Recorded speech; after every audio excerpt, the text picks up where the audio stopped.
Hello, students. I'm back, Ashwarya Sharma.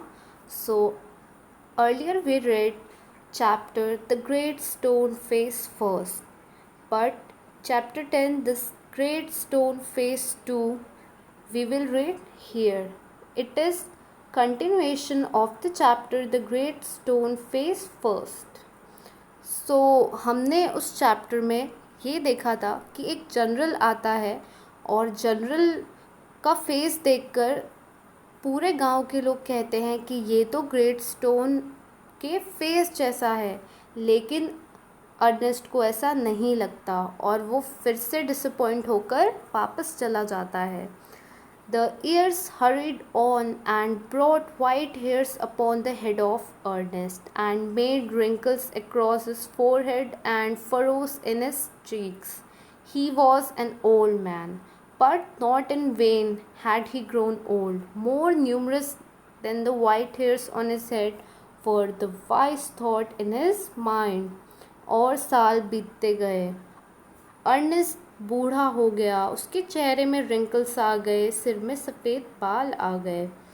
वो एक बूढ़ा आदमी हो चुका था, लेकिन वो मन से बूढ़ा नहीं हुआ था. मन से वो अभी भी वाइस मैन था. And Ernest had ceased to obscure. लेकिन अब लोग उसे जानने नहीं लगे थे. अब कोई उस पर इंटरेस्टेड नहीं था. अनसॉट for undesired had come the fame which so many seek. He had become famous beyond the limits of the valley. College professors and even the active men of cities came from far to see and converse with Ernest, and he received them with gentle sincerity and spoke freely with them of whatever came uppermost or lay deepest in his heart or their own. While they talked together, his face would brighten unawares and shine upon them as with a mild evening light. और Ernest बहुत famous हो चुका था. लोग दूर दूर से उससे मिलने आते थे. कॉलेज के प्रोफेसर्स, जाने माने लोग उससे मिलने आते थे, उससे बातें करते थे, उससे पूछते थे, और वो शांति से, प्यार से उन्हें चीज़ें बताया करता था. While Ernest had been growing old, God had granted a new poet to this earth. He too was a native of the valley, but had spent the greater part of his life in distant cities, pouring out his sweet music everywhere.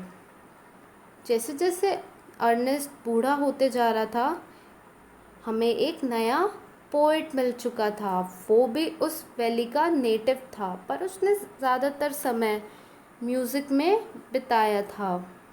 Neither was the great stone face forgotten, for the poet had celebrated it in a poem. The songs of this poet found their way to Ernest. He read them after his customary toil, seated on the bench before his cottage door. As he read, he lifted his eyes to the mountain. और वो poet जो हर जगह famous हो चुका था, उसने अपनी poem में ये अर्नेस्ट की स्टोरी मेंशन की थी कि कैसे वो रोज़ आकर द ग्रेट स्टोन फेस को देखता और कैसे वो उसे अपना टीचर मानता, कैसे उससे सीखता. O great stone face, he said, Is not this man worthy to be your likeness? और वो कहता कि ओ ग्रेट स्टोन फेस, क्या मैं तुम्हारे जैसा कोई भी आदमी देख पाऊँगा? The face seemed to smile but did not answer. Now it happened that the poet thought he lived so far away, had not only heard of Ernest but had thought much about his character and wished to meet this man whose wisdom walked hand in hand with the noble simplicity of his life.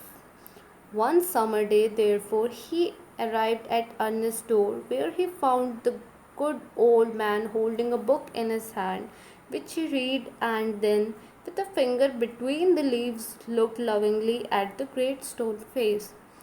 और फिर ये poet Ernest से मिलने आता है और वो देखता है कि अर्नेस्ट अपने हाथों में एक बुक पकड़े रहता है और ग्रेट स्टोन फेस को देखता रहता है। Good evening said the poet, can you give a traveller a night's shelter. और वो पोएट कहता है गुड इवनिंग, क्या तुम मुझे यहाँ अपने घर पे रात में रुकने दोगे?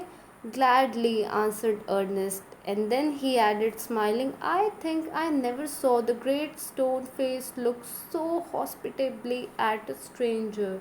और अर्नेस्ट कहता है कि हाँ हाँ बिल्कुल, लेकिन मैंने किसी भी आदमी को ग्रेट स्टोन फेस को इतने ध्यान से देखते कभी नहीं देखा, इतने जेंटली काइंडली देखते। The poet sat down beside him and he and the earnest talked together. Never before had the poet talked with a man like Ernest, so wise and gentle and kind. Ernest, on the other hand, was moved by the living images flung out of the poet's mind. और poet Ernest के बगल में बैठ जाता है, वो बातें करने लगते हैं। और पोएट कहता है कि उसने अर्नेस्ट के जैसा वाइज, जेंटल और काइंड मैन कभी भी नहीं देखा है। और दूसरी तरफ उसके दिमाग में अर्नेस्ट की एक लाइव लिविंग इमेज घूमती रहती है। As Ernest listen to the poem he imagine that the great stone face was bending forward to listen to, he gazed into the poet's eyes. जैसे जैसे अर्नेस्ट वो पोएम सुनता है, उसे लगता है कि ग्रेट स्टोन फेस भी बेंड हो रहा है और वो पोएम सुन रहा है। Who are you, my gifted guest? He asked. The poet laid his finger on the book that Ernest had been reading. You have read this poem, said he. You know me then, for I wrote them. और फिर Ernest पूछता है कि तुम कौन हो? तो poet अपनी हाथ उस बुक पर रखता है जो वो पढ़ता रहता है। तो अर्नेस्ट कहता है, क्या तुमने ये पोएम लिखी है? तुम जानते हो ये किसने लिखी है? Again and again, Ernest examined the poet's features. He turned toward the great stone face and back. He shook his head and sighed. और अर्नेस्ट बार बार उस पोएट के फीचर को चेक कर रहा था। वो ग्रेट स्टोन फेस की तरफ देखता और फिर सामने सिर हिलाता। Why are you sad? inquired the poet. Because, replied Ernest, all through life I have awaited the fulfillment of a prophecy, and when I read this poem I hope that it might be fulfilled in you. फिर poet Ernest से पूछता है कि तुम sad क्यों हो? तो Ernest कहता है, मैं पूरी लाइफ ये प्रोफेसी का वेट करता रहा कि कब ये पूरी होगी, और जब मैं ये पोएम पढ़ता हूँ तो मुझे लगता है कि ये तुमसे पूरी हो सकती है। You hope, answered the poet, faintly smiling to find in me the likeliness of the great stone face. I am not worthy to be its likeliness. और पोएट कहता है कि तुमने सोचा था कि तुम्हें लाइकलीनेस मिल सकती है, लेकिन ऐसा नहीं हुआ। And why not? asked Ernest. He pointed to the book. Are not those thought worthy? और क्यों नहीं, अर्नेस्ट पूछता है। तो वो बुक की तरफ दिखाता है और कहता है, क्या ये सोचना सही नहीं है? You can hear in them the distant voice of a heavenly song, but my life, dear Ernest, had not corresponded with my thoughts. I have had grand dreams, but they have been only dreams. Sometimes I lack faith in my own thoughts. Why, then, pure seekers of the God and truth, should you hope to find me in the face of mountain? और फिर वो poet कहता है कि तुम यहाँ से कुछ अलग सी ही वॉइसेस सुन सकते हो जो मेरे सॉन्ग से आती है, लेकिन मेरी लाइफ में मेरे जो ड्रीम्स थे वो कभी भी पूरे नहीं हो सके। मुझ में फेथ की कमी थी और मैं प्योर सीकर नहीं हूँ अच्छाई का और ट्रुथ का, तो तुम मुझ में इस माउंटेन का फेस नहीं ढूंढ सकते। The poet spoke sadly and his eyes were wet with tears, so too were those of Ernest. At the hour of sunset, as had long been his custom, Ernest was to speak to a group of neighbors in the open air. Together, he and the poet went to the meeting place. Arm in arm, from there could be seen the great stone face. और फिर poet के आंखों में भी आंसू आ गए और Ernest की भी आंखों में। और सनसेट होते ही वो लोग जाकर नेबर से मिलने लगे जहाँ से ग्रेट स्टोन फेस दिखता था। Ernest threw a look of familiar kindness around upon his audience. He began to speak to the people what was in his heart and mind. His word had power because they agreed with his thoughts, and his thoughts had reality in them because they harmonized with the life which he had always lived. और जो Ernest था उसकी look में kindness थी।